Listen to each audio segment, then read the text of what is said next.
Welcome to my video in the series of how to develop self-confidence. It is the next video, the cultivation of concentration. We are going to discuss about the cultivation of concentration in this video. I hope you are ready. Many distinguished men have invariably had great concentration. In art and science, business and warfare, literature, politics,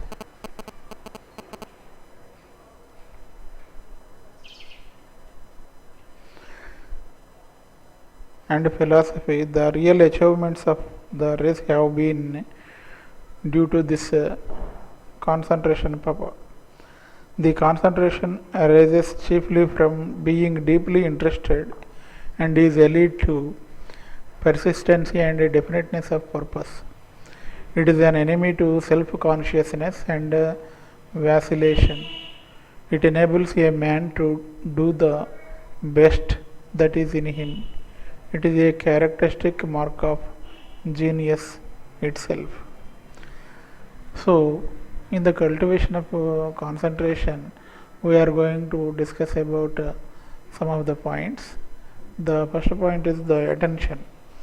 A man makes his own thought world. To cultivate attention, he must think and do only one thing at a time. Concentration is the faculty of continuous and intense application. It is not abstraction, hence it cannot be offered as an excuse for carelessness. Thoroughness is, the next point is thoroughness. Thoroughness is one of the marks of a self-confident man.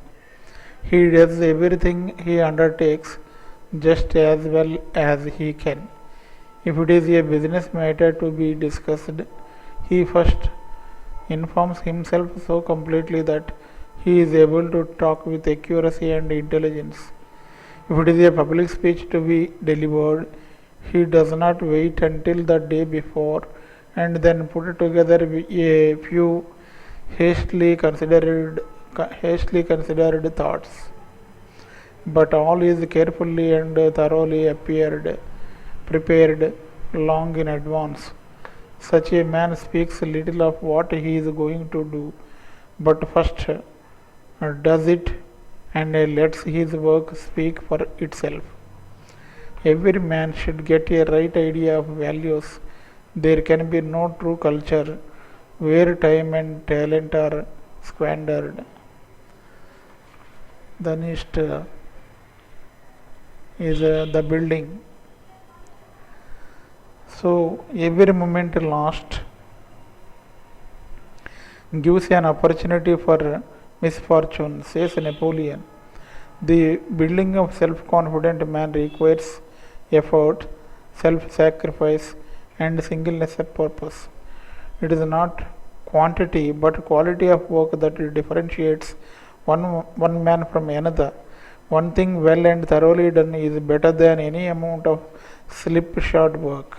The man who is completely absorbed in the present duty has no time for discontent and discouragement.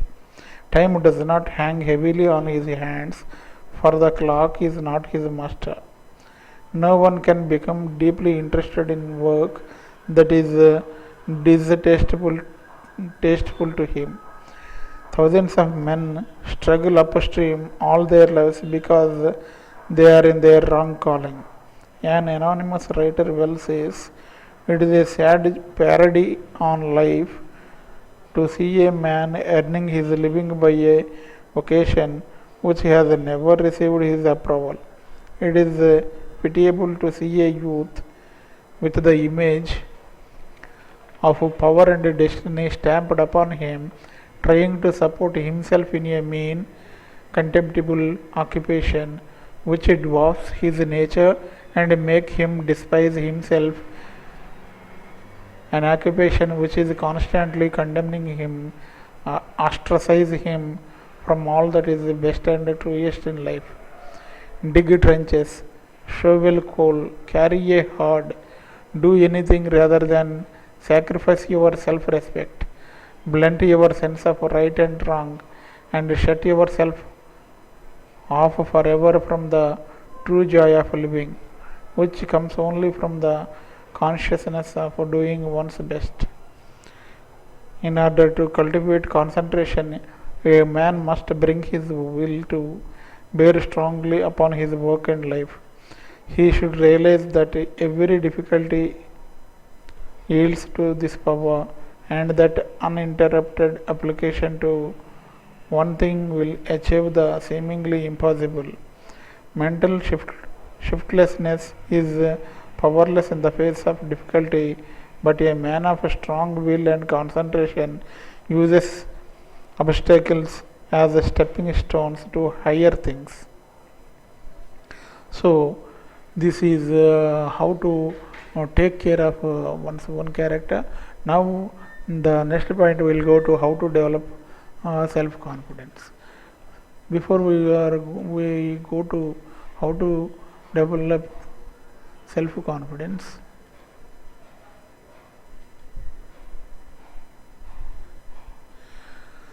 I request the student to follow the affirmations daily in the morning.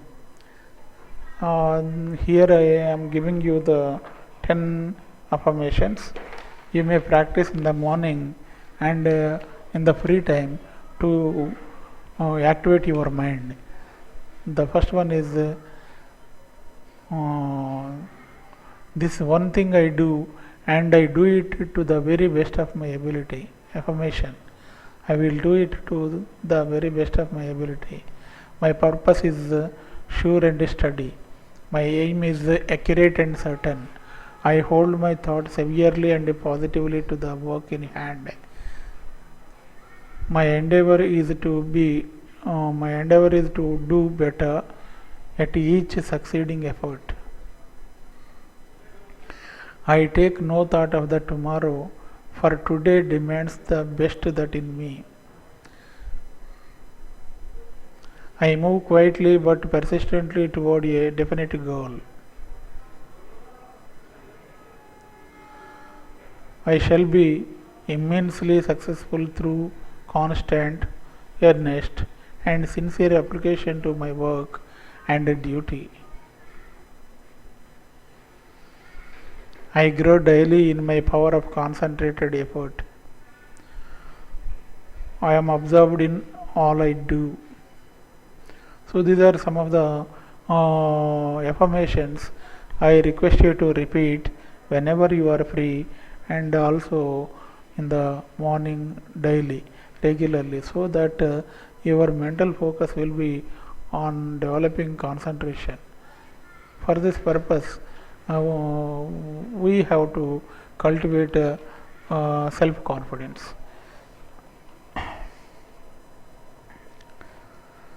Not only in matters of business should a man concentrate, but in his reading and recreation also. This great power brings with it many other valuable elements such as order, punctuality, thoroughness, self-respect, and self-reliance. Through concentration, a man may aspire to the highest achievements. By its aid, there is practically no limit to ambition. We hear men constantly deploring the fact that they lack concentration, memory, definiteness, and other qualities of excellence, but who make not the slightest effort to cultivate them. Few persons are born with really great gifts. Most of the truly great have achieved greatness. Napoleon ascribed his greatest victories to his ability to concentrate his forces on a single point in the enemy. So, you do something, but along with a man's concentration, there must be actual performance. Indefinite absorption without production is fatal both to character and to the highest intellectual power. Do something and be able to do it well. Express what you know in some helpful and substantial form. Produce and do not everlastingly feel only and revel in feelings. There are counsels which make for a real education and against that sham form of it, which is easily recognized as well informed incapacity. The power of concentration is to be developed as an the power of concentration is to be developed so as to enable a man to do better work, to produce the best of which he is capable. It does not mean brooding and meditating with no thought of action and production. It is encourage. It is to encourage work, not restrain it. So, one should achieve success. One should promote in his own life. It is a mistake to think. It is a mistake to think that concentration means a straining of the mind. On the contrary, it is power in repose. It is not a nervous habit of doing one's work under pressure, but the ease of self-control. Every man should have one great ideal in life toward which he directs his best powers. By constantly keeping that aim before him, by bending his energies to it, he may hope eventually to attain to his highest ideal.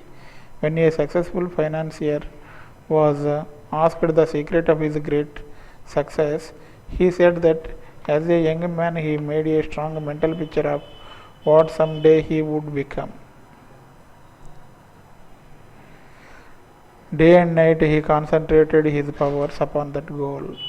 There was no feverish haste, no nervous overreaching, no squandering of mental and physical power, but a strong, reposeful, never wavering determination to make that picture of his youth a living reality. Such is the power of concentration, such is the secret of success. So, I think you enjoyed the video. If you enjoyed the video, spread the word to your friends. Click the like button below the video and visit my website and share the video on Facebook, YouTube and plus.google.com. Thank you. See you in the new video.